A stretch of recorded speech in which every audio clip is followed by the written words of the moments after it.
E aí, pessoal, estamos aí para dar continuidade, né? Finalizando aí esses conteúdos, ainda falta um pouquinho, mas vocês vão ver que conteúdos todos relacionados. Falamos anteriormente de tensão. Nessa aula nós vamos falar de quê? Vamos começar lá?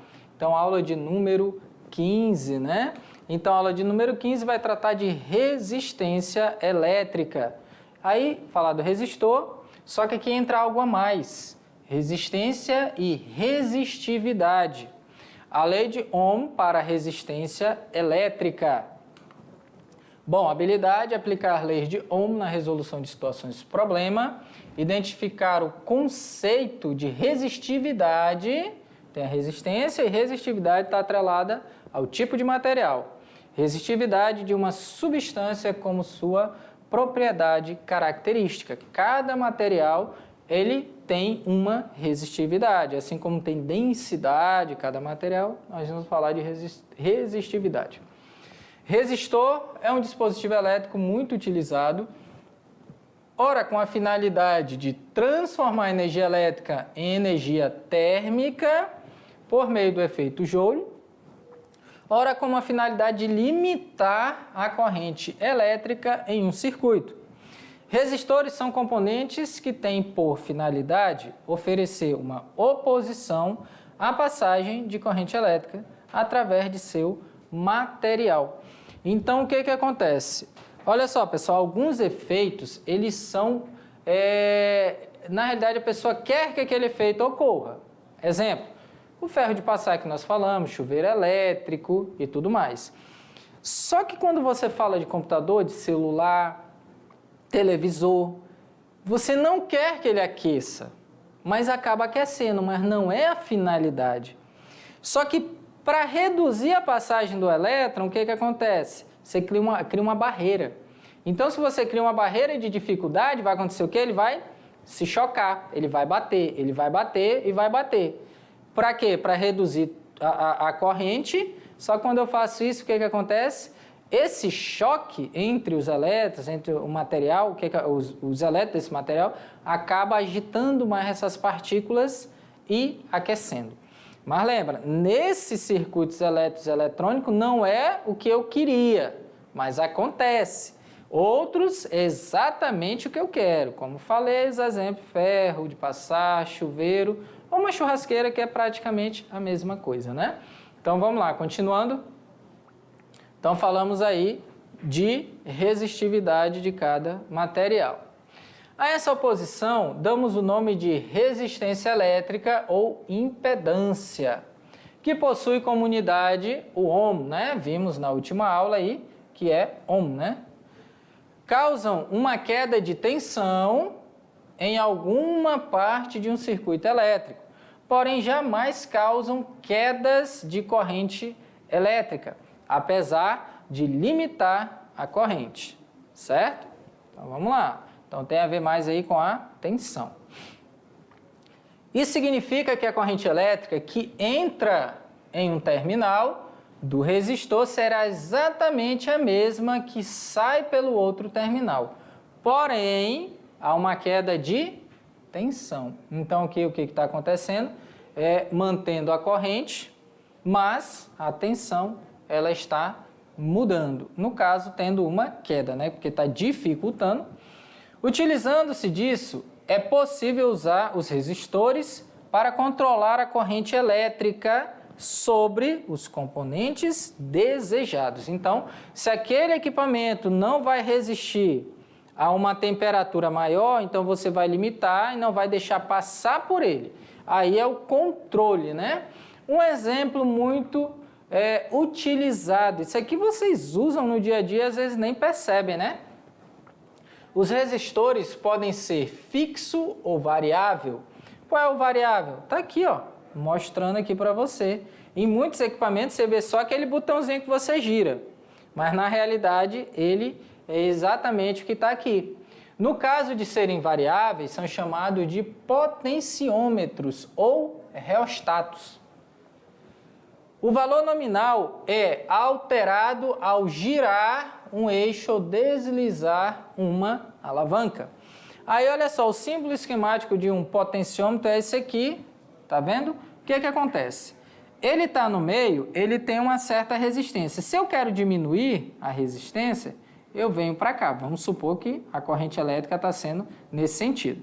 Se eu quero aumentar, eu vou aumentar essa questão aí. E quanto mais eu quiser, se esse resistor fosse embora, eu teria até aqui, ó, para aumentar essa minha resistência. Se eu quero diminuir, eu volto e diminuo o tamanho desse resistor. Algo muito legal, se vocês conseguirem observar, até aí, é muito legal vocês observarem, por exemplo, vocês acharem, pessoal, dá uma olhadinha aqui, se vocês acharem um chuveiro quebrado, um chuveiro elétrico, se você abrir ele, vai estar quebrado mesmo, você vai abrir, olha, vai ter um filamento menor e um filamento maior. Inverno, verão. Então, o que você faz? Se você quer no verão, que é mais quente, você coloca no filamento menor, então ele vai aquecer um pouco menos. Se for inverno, o filamento é maior, e quanto maior, maior a dificuldade de passar, um caminho maior. Então ele vai acabar aquecendo e vai fazer o quê? Aquecer mais e gastar mais, porque vai ser necessário uma maior quantidade de energia para aquecer aquele filamento maior. Beleza? Então, você já sabe que tem esses mecanismos que usam isso. Ventilador, liquidificador, com várias velocidades, né? Você muda ali e você muda o giro da hélice, tanto do ventilador quanto do liquidificador. Beleza? Então, continuando. Então, lógico, né? Aqui está o símbolo que nós vamos usar nos esquemas e aqui um real, né? Como ele é. Bom, o reostato é um dispositivo utilizado para variar a resistência de um circuito e assim aumenta-se ou vai diminuir ou aumentar, né, a quantidade de energia elétrica que será transformada em térmica. Por exemplo, né, no chuveiro, no caso, né, ou coisas do gênero que já falei várias vezes aqui. Com a variação da resistência total do circuito, o valor da corrente elétrica deste circuito também sofrerá variações. Então, olha só, alterando aí a resistência, eu vou acabar alterando a corrente elétrica aí desse meu circuito. Bom, desta forma é possível utilizar o reostato quando deseja-se fazer o controle de corrente elétrica, de um circuito, no caso, que você vai ter aí. Como, por exemplo, no controle de excitação de um motor de corrente contínua, com o campo em derivação. Como seria isso? Está aqui, ó. Por definição, reostatos são dispositivos tais que podemos variar sua forma ou suas dimensões, de modo a obter uma resistência variável. Então, se você perceber aqui, ó, eu posso aumentar ou diminuir dependendo do que eu estou trabalhando. Aqui você percebe que ele gira e passa de um lugar para o outro, aqui nessa parte. Eu posso aumentar ou diminuir. Lógico que aqui tem um mecanismo que ele acaba pegando um pouquinho antes. É tipo assim, gente. Você pega ali um resistor bem grande. Aqui vai ter um mecanismo que vai tocar nele. E ele vai acompanhar. Quanto mais fio tiver, maior resistência. Quanto menos fio tiver, menor resistência. Então ele vai acompanhando. Não é só girar, né? É girar e tocar exatamente onde eu quero. Ah, eu quero a metade da resistência, eu vou tocar no meio dele. Eu quero um quarto, vem para cá. Então vai diminuindo, entendeu? Colocar um quarto do resistor, a metade dele. Eu quero o resistor todo, então vai colocar aqui no final, tá bom? Então vamos continuar lá. Isso de variável, né, que eu estou falando. Tem esses mecanismos para variar aí. Aqui são os que são utilizados dentro dos equipamentos.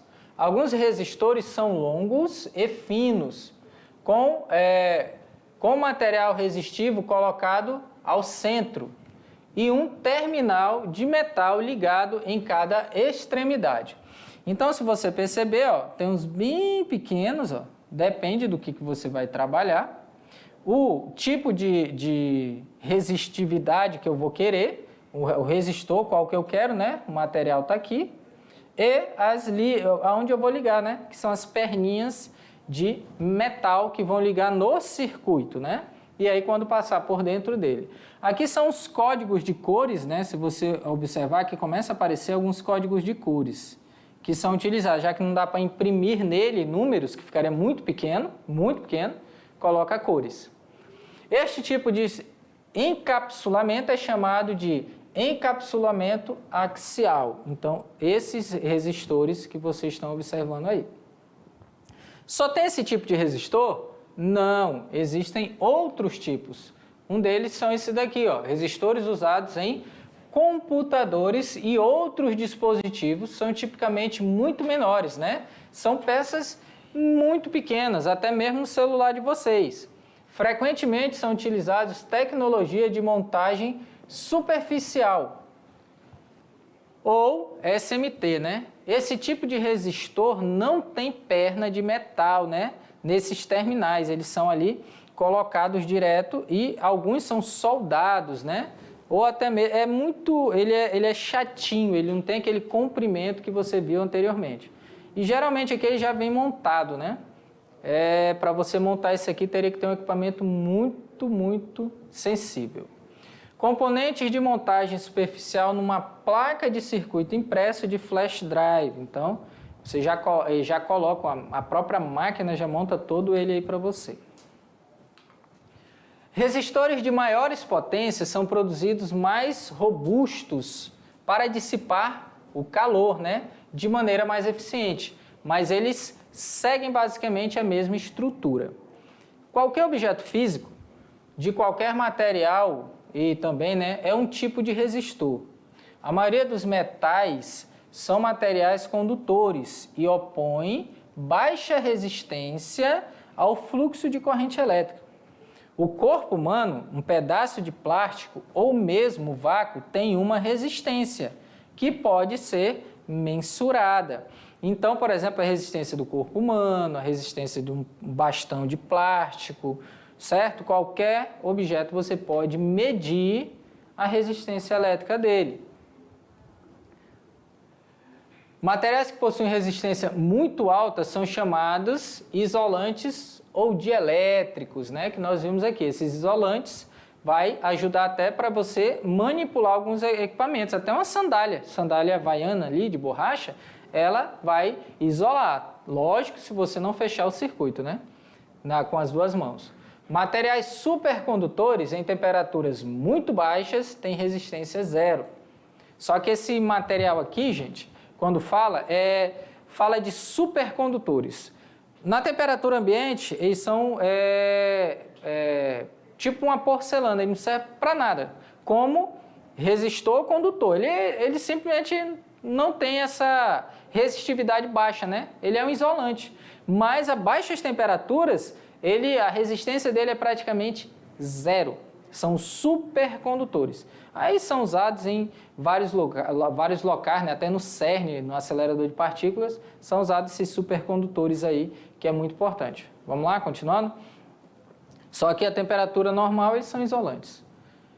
Isolantes tais como ar, diamante e outros materiais não condutores podem ter resistência extremamente alta, mas não é infinita, né?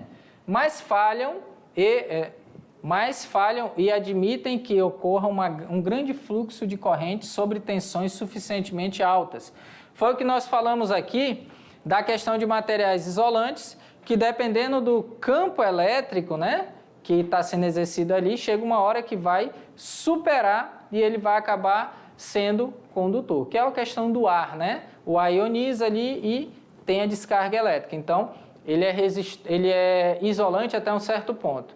A diferença de potencial superou, criou um campo elétrico muito forte, ele acaba sendo condutor, certo?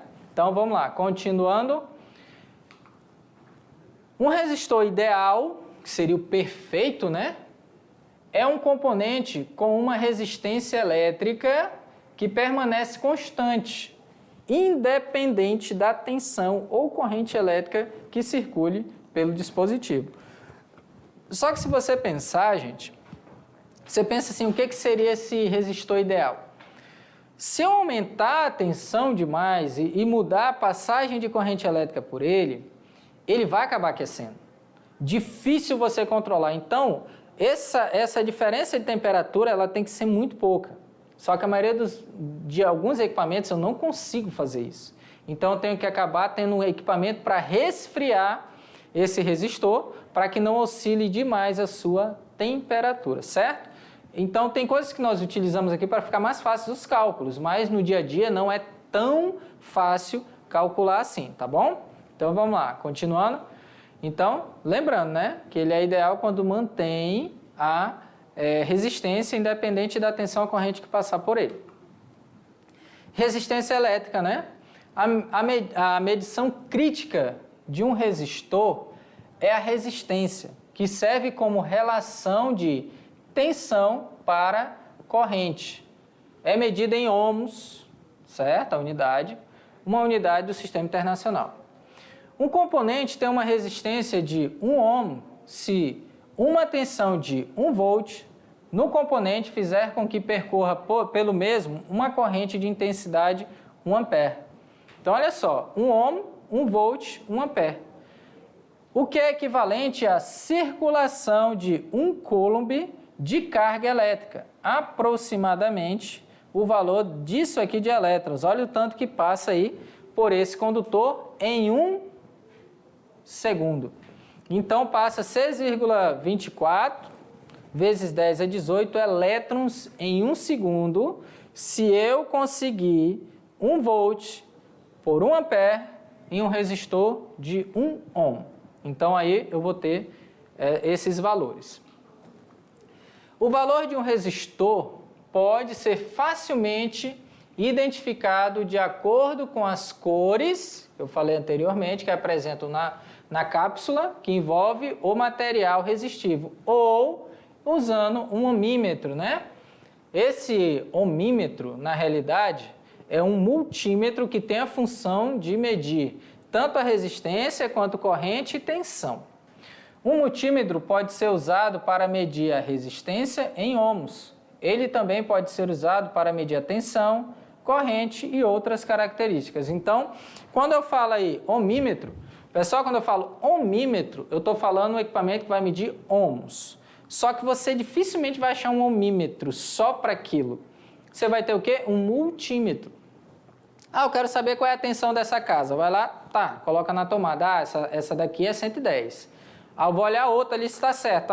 Ah, 220. Aí você vai identificando. Ah, eu quero saber quanto está passando. Liguei um ar-condicionado. Pá, liguei ele. Aí eu vou colocar ele na temperatura 18. Vou ver quanto passa de corrente elétrica aqui, porque você paga pela corrente que passa, né? Ah, medir. Nossa, está dando tantos amperes. Eu vou colocar em 25 para ver. Não, 23 para ver quanto é que fica. Ó, a temperatura mais alta, né? Força menos o ar, então vai passar uma corrente menor. Interessante, né? Então tem aí o gasto tem a ver com a temperatura que você coloca. Geralmente abaixo de 22 ele já consome bastante. E as temperaturas aqui não adianta você botar 18 que você não alcança, porque o ambiente aqui a temperatura é muito mais elevada, então chega próximo. Então se você colocar uma temperatura maior, ele vai conseguir atingir mais facilmente e manter, né? Então vamos lá, continuando. E tomar muito cuidado, que alguns multímetros, se você medir errado, você acaba queimando ele, tá? Por seu tamanho muito reduzido, é inviável imprimir nos resistores as suas respectivas resistências. Optou-se então pelo código de cores, que consiste em faixas coloridas indicadas com A, B, C e porcentagem de tolerância no corpo do resistor. As primeiras 3 faixas servem para indicar o valor nominal, né? O valor que é tantos ohms, e a última faixa, a porcentagem na qual a resistência pode variar conforme a seguinte equação. Aqui é dada uma equação que não é o caso que nós vamos estar utilizando, é só para que vocês conheçam, né? Na potência C são permitidos valores somente até 7, o dourado passa a valer menos 1 e o prateado menos 2. Então aqui uma tabela que vai mostrar o código de cores. Aqui você pode observar que existem várias cores diferenciadas, né? Está um pouquinho borrado, mas várias cores diferentes. Então, a pessoa que trabalha com esse tipo de equipamento, ele olha a cor, ele já automaticamente ele já vai saber, de tanto olhar, ele já vai saber qual é a resistência desse resistor, onde ele pode utilizar, para quê, certo? Tem vários tipos, como nós falamos aqui. Bom, agora falar da resistividade elétrica. Quando eu falo de resistividade, eu estou falando da característica do material. Por quê? Eu não posso dizer, por exemplo, gente, que o corpo humano tem a mesma resistência que um pedaço de metal. Eu não posso dizer que a madeira tem a mesma resistência. Cada material, assim como é diferente a densidade, que eu falei para vocês, exemplo, a densidade do ouro é maior do que da prata, do alumínio, do cobre.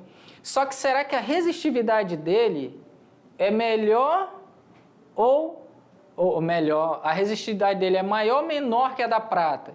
Qual é? O alumínio ele é melhor. Será que o alumínio conduz melhor porque ele vai ter um volume maior? Lógico, né? Um pedaço de ouro, você pega um pedaço pequeno, 1 quilo, 1 quilograma de ouro. Alumínio, você vai pegar um volume bem maior, né? Porque ele é menos denso. Então, aí a gente fala densidade. E agora, na resistência, como que vai valer isso? Nós vamos saber agora, através da resistividade. Vamos lá? Então, olha só. Resistividade elétrica, também conhecida por resistência elétrica específica, porque cada material tem o seu, é específico do material. É uma medida da oposição de um material ao seu fluxo de corrente elétrica. Então, quanto ele consegue resistir? Se eu aplicar uma tensão de determinado valor, por exemplo, eu tenho um resistor lá de alumínio, eu coloco uma tensão de 60 volts. Passou tanto de corrente. Agora eu vou colocar outra, tanto. Quanto é que vai passar de corrente? Então, aí a pessoa teve que medir. Lógico que já fizeram tudo isso, nós temos tabelas, né? E nós vamos identificar. Então, você tem que saber quando eu aumento, qual a passagem de corrente elétrica. Eu fiz do alumínio, deu tanto. Eu vou fazer do ferro. O do ferro foi maior, ele resistiu mais, então passou menos corrente. Se ele resiste menos, passa mais corrente, certo? Isso aí você analisar. Vamos lá, continuando. Então, olha só, quanto mais baixa for a resistividade, mais facilmente o material permite a passagem de carga elétrica. Lógico, ele resiste menos, ele facilita, ou melhor, ele dificulta menos a passagem. Sua unidade no SI é ohms por metro, que aí você vai ver já por que nós falamos de ohms por metro, quando se fala de resistividade, não só de resistência. Bom, o melhor condutor elétrico conhecido a temperatura ambiente é a prata. Olha aí, já viram que o ouro é mais denso que a prata. Ótimo, mas a prata é melhor condutor do que o ouro.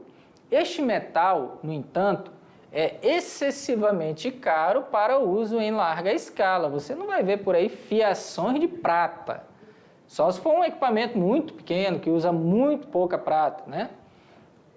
O cobre vem em segundo lugar na lista dos melhores condutores, sendo amplamente usado na confecção de fios e cabos condutores. Só que aí o que acontece? Você vê que existem materiais que são utilizados, por exemplo, se eu tenho um circuito muito pequenininho, eu posso usar nele prata, ouro, que eu vou usar muito pouco, vai ser um filamento muito pequeno, certo? Agora você pensa aí numa situação diferente. E a fiação da sua casa? Você já viu aí que tem todo aquele material, né? Agora estão fazendo o diferenciado, né? Que tem um cabo de aço enrolado. Lá antes tinha a fiação solta. 3 cabos, dependendo do tipo de fiação. Só que a maioria na rua, que sai do poste para sua casa, geralmente é cobre. Você olha lá, tem os maleáveis, tem aquele rígido, praticamente nem é utilizado muito na residência, maioria maleável. Tem cabo 10, tem 2,5 e assim por diante. Você vai ter que saber usar o cabo correto em determinadas situações. Quanto mais grosso ele, você vai ver, pensa, né? Se ele é fininho e o outro que é mais grosso. Então, para passar é mais fácil passar no que é mais grosso. Agora, se tem um fio pequeno, ele vai percorrer uma determinada distância. Mas se ele tiver que percorrer 10 vezes mais, será que vai ser mais fácil ou mais difícil? Então pensa nisso, na largura do fio e no comprimento dele. É aí que nós vamos relacionar resistividade, tá bom? Então vamos lá, continuando. Logo após o cobre, encontramos o ouro, que embora não seja tão bom condutor como os anteriores, devido à sua alta estabilidade química, metal nobre, praticamente não oxida e resiste a ataques de diversos agentes químicos, sendo assim empregado para banhar contatos elétricos. Banhado, tá? Não é que vai ser totalmente de ouro. Então, só olhando aqui, ó, primeiro lugar prata, segundo lugar o cobre, depois do cobre nós temos aqui o ouro, né? Só que vocês não vão encontrar mesmo, né? Até os mais baratos, às vezes, ocorre das pessoas furtarem, imagina uma fiação toda de ouro. Não tem nem condições de fazer isso. Agora, banhar alguns, sim, para ajudar a não danificar. O alumínio em quarto lugar, olha só, e 3 vezes mais leve que o cobre. Característica vantajosa para a instalação de cabos em linhas de longa distância. Abaixo apresenta-se alguns materiais e suas respectivas resistividades. O que é isso? Olha só, a resistividade você vê que é do menor, a resistividade do valor, né, da resistividade. Olha só, no caso a prata resiste, você vai ver aqui 1,59 vezes 10 a menos 8. Ele facilita mais a passagem, né? Foi o que foi falado aqui, ó, no slide 21. O melhor condutor elétrico, tá? Então, analisa isso. Por isso que ele está lá em cima. Melhor condutor elétrico. Então, ele resiste menos. Então, quanto mais para baixo aqui, maior resistência.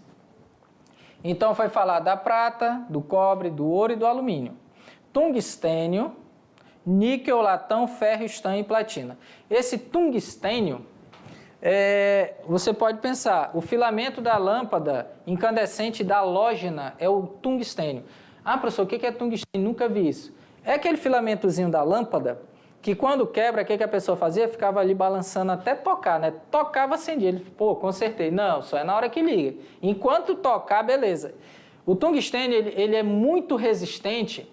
A passagem ele consegue resistir bem à passagem de corrente elétrica e a temperaturas altas.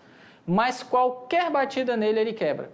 Então, ele tem uma resistência a impactos muito pequena.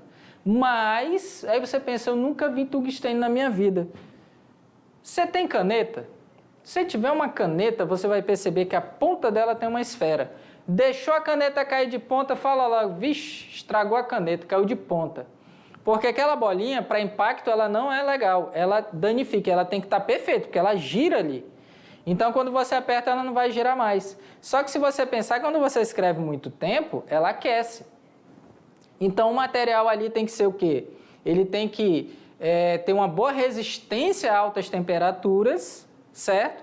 Então, foi feito o quê? Essa bolinha foi feita disso, porque se dilatar muito, o que acontece? Aquela bolinha trava.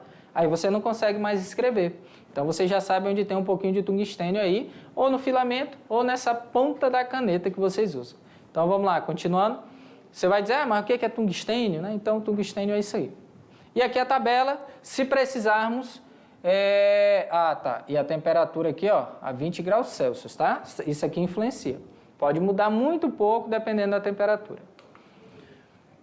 A lei de Ohm para resistência elétrica é o seguinte, assim designada em homenagem ao seu formulador, o físico alemão, Ohm, né, já tínhamos falado dele, afirma que para um condutor mantido a temperatura constante, a razão entre a tensão entre dois pontos e a corrente elétrica é constante.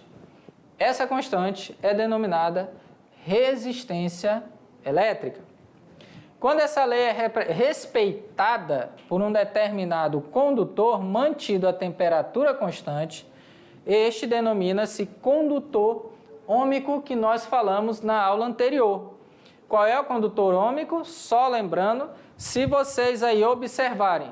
Pessoal, se vocês observarem um gráfico, esse gráfico ele tem que ser o quê? Linear. Tanto é que pode ser tanto resistor ômico ou linear. Porque, independente do valor da tensão e da corrente, quando você fizer uma relação entre os dois, tem que dar uma constante. Sempre vai ser, quem é essa constante? A resistência, tá bom? Então vamos lá, continuando. Aqui a lei de Ohm, que vocês já viram, né? A resistência de um dispositivo condutor é dada pela equação.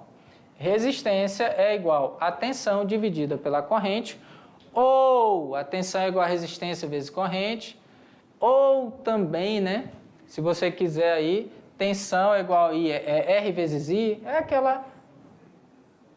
aquele triângulo, né, que nós utilizamos, U, R e I. Você pode estar utilizando aí essa relação. R é a resistência elétrica medida em ohms, U é a diferença de potencial elétrico ou tensão, né, que você chama aí de DDP, medida em volts, I é a intensidade de corrente elétrica em amperes. Às vezes, em alguns livros pode ser ver aqui, R vezes I, tá? Ao invés de U, usa V. Só que isso aqui, gente, olha só, às vezes a diferença de potencial, dá uma olhadinha aqui, às vezes uma diferença de potencial, ela é dada pela unidade volt. E alguns livros usam V. Ah, professor, mas está diferente. Mas no início do assunto ele vai dizer que V representa diferença de potencial, certo? Se outro livro está dizendo que é U, você vai usar o U para isso. Importante é prestar atenção ao significado de cada letra, tá bom? Então vamos voltar lá no slide. Então perceba que aqui é U, né? Nós estamos utilizando. Mas se por acaso tiver lá V, você só utiliza o V. Mas ele vai dizer qual desses você vai estar utilizando, tá bom? Aqui um exemplo.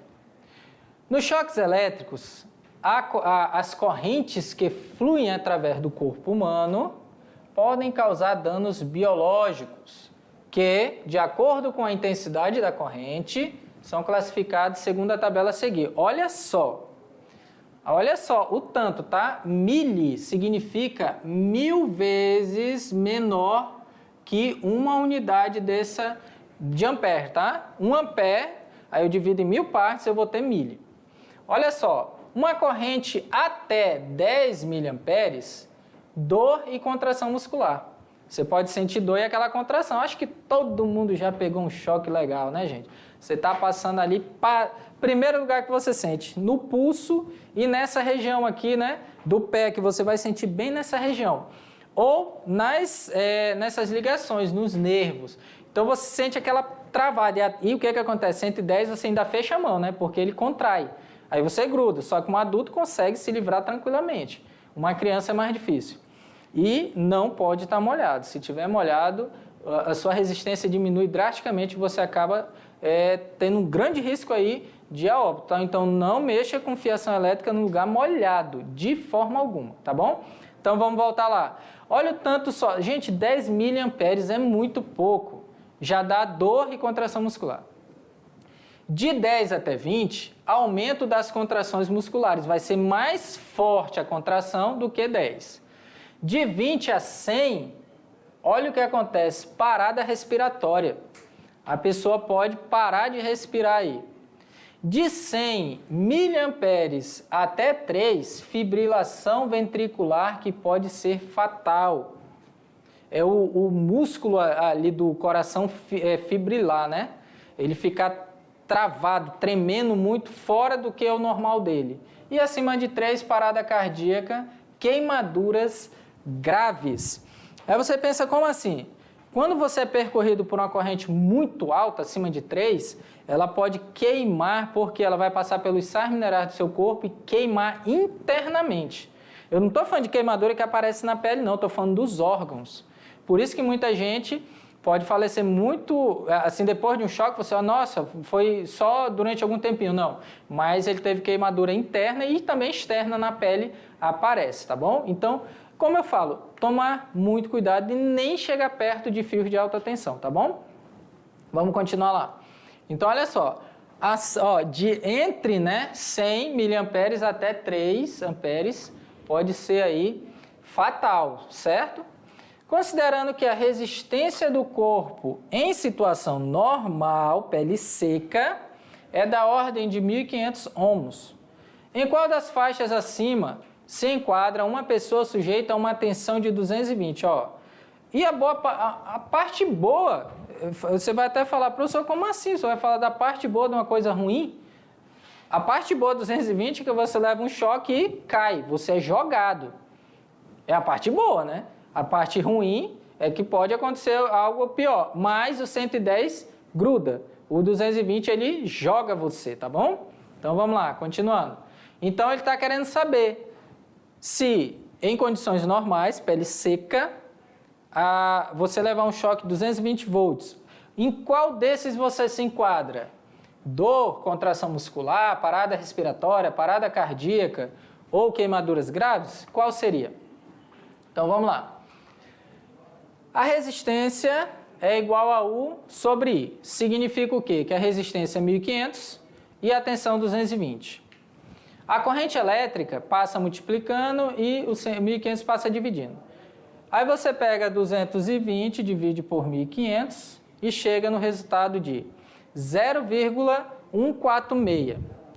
Aí, professor, cheguei nesse resultado, só que eu não sei chegar no meu resultado final. Aí o que é que eu falo para vocês, gente? Notação científica, ela é essencial. Notação exponencial é essencial. Por quê? Você vai ter que chegar no resultado que está em miliamperes. Como que eu faço isso? Eu vou ter que mexer aquela vírgula. Então, eu vou passar a vírgula para a direita 3 vezes para poder chegar em mili. Eu passo a vírgula 3 vezes para a direita e acrescento mili. Vamos lá ver como é que é? Então, você vai fazer o seguinte, chegou no resultado. Só que aí significa o quê? Se eu passar a vírgula 3 vezes para a direita aqui, 3 vezes para a direita, o que que isso significa? Que eu tenho que dividir esse número por 1.000. 0,146 multiplicado por 1.000 dá 146,6. Só que ele não é esse número, então eu tenho que dividir por 1.000. Agora pense o seguinte, se eu multiplicar um número por 1.000 e se eu dividir ele ao mesmo tempo, ele continua sendo o mesmo. Só que aparece o que eu quero, entendeu? Vamos lá, eu acho que não entenderam direto não, mas eu vou mostrar o que é que eu estou falando. Se eu passo 3 vezes, significa aqui que eu multipliquei por 1.000, certo? Multipliquei, então deu 146. Só que ao mesmo tempo eu tenho que dividir por 1.000. Aí eu vou permanecer aquele número, mas o que é 1.000 na realidade? 1.000 é 10 elevado a 3, certo? Que 10 elevado a 3. Aí eu passo esse número para cima. Só que o 1.000 de cima permaneceu no número. Ele continuou 146, que era 0,146. Deixa eu apagar aqui para voltar. Por que eu estou falando isso? Alguns números vai ser necessário você transformar em notação científica ou achar. Olha o que significa mili, 10 a menos 3. 146 miliamperes. Logo, ele vai se enquadrar aonde? Ele vai se enquadrar exatamente aqui, de 100 miliamperes até 3 amperes. Então, no caso ali, nessa faixa, né? Que já, olha só, fibrilação ventricular que pode ser fatal. Então, tomar cuidado e sair de perto desses tipos de choque, né? Evitar totalmente. Bom, a resistência elétrica de um condutor homogêneo e de seção transversal constante é proporcional ao seu comprimento, L, inversamente proporcional à sua área transversal A e depende da temperatura e do material que é feito condutor. A resistência, quando eu falo de fio, tem a ver com resistividade, comprimento e área. Comprimento, você vai ter aqui o comprimento do fio, certo? O que é a área? É a bitola dele, né? A área que ele tem. Aqui, a área A, essa areazinha, a área L é o comprimento desse fio. E a resistividade do que ele é feito. Quanto maior o comprimento, maior a resistividade. Quanto maior a área, menor a resistência, tá? Menor. Rho é a resistividade elétrica e é a característica do material, né? E da temperatura medida em ohms por metro. Então aqui, julga as afirmações a seguir sobre a lei de Ohm. A resistência é inversamente proporcional à área de seção transversal do material. Ó, a área aqui, ó, é inversamente, a resistência é inversamente, correto. A resistência é diretamente proporcional ao comprimento do material, perfeito, ó, aqui, ó, tá em cima, diretamente, certinho. A unidade medida de resistividade é o ohms por metro? Não. Ou ohms dividido por metro? Não. É ohms metro, é multiplicado. Então, essa daqui está errada. A 2 correta. A resistividade é uma grandeza adimensional? Marque a alternativa que indica somente as verdadeiras, né? Não é adimensional. Tem dimensões sim. Então, verdadeiras aqui, A1 e A2.